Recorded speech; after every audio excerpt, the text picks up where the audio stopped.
বছর হয়ে যাওয়ার পরেও যখন কোনো বাচ্চা হয় নাই আমার, তোর দাদা দাদি কি অত্যাচার করছে আমার উপরে তুই তো জানোস না। আব্বা কিছু কয় নাই? ওই জাউরা চুপ করে বসেছিল, কিছুই কয় নাই। এমন কোনো দরগা নাই, এমন কোনো মসজিদ নাই, মাদ্রাসা নাই যেখানে গিয়ে আমি আমার মাথা ঠেকাই নাই, আল্লাহর কাছে চাই নাই আল্লাহ আমার একটা বাচ্চা দাও, আল্লাহ সংসারটা ঠেকাও। তারপর আমি আসি। তোরা শুনছি কি জানাস?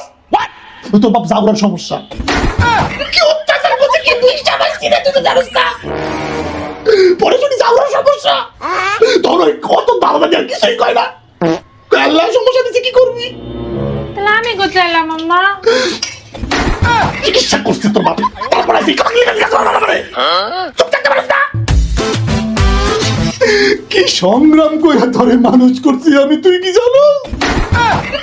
অনেক সাধনার পরে তুই আসছিস রে। তুই যখন হইছিলি বাসায় কোনো দুধ নামে কোনো জিনিস আসছিল না, ভাতের মার আর চিনির পানি গুলাই গুলাই তোরে খাওয়াইয়া মানুষ করছি রে। ওরা গরম ভাত খায়, গরম দুধ খায়, একটু দিছে না। এমনি কি আমার নজর থেকে পয়লা গেছে? এর লিগে দেখি নাই জাউরা দেন কি বিষ চাবাইয়া তোরে মানুষ করছি, তুই তো জানোস না। তোর বাপ জাউরা সারাদিন খেলে তাস খেলে বেড়াইতো, কোনো কাম করে না সংসারের। অন্য মানুষ হলে সংসার লাগতে বেড়াতে যাইতো। কি সংগ্রাম করে তোরে মানুষ করছি তুই কি জানোস? জাউরা দিতে আমার কথা জানোস না? জানি।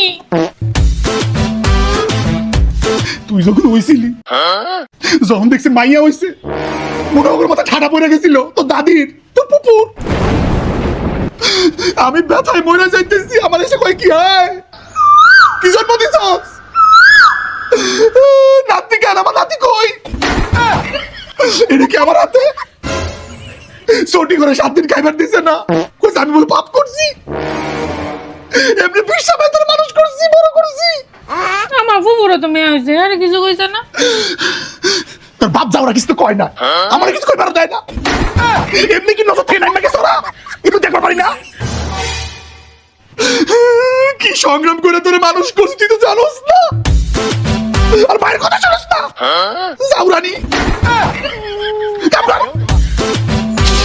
এই অবলা মায়ের সংগ্রাম তুই কি দেখবি?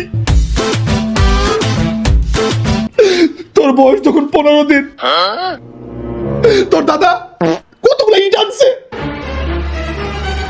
বাড়ি বানাইবো, ফুটানি দেয়। তোর দাদি এসে আমার কি কই জানোস? পয়সা আছো কেন, যাও মিস্ত্রির সাথে ইটা খাওয়াও গিয়া।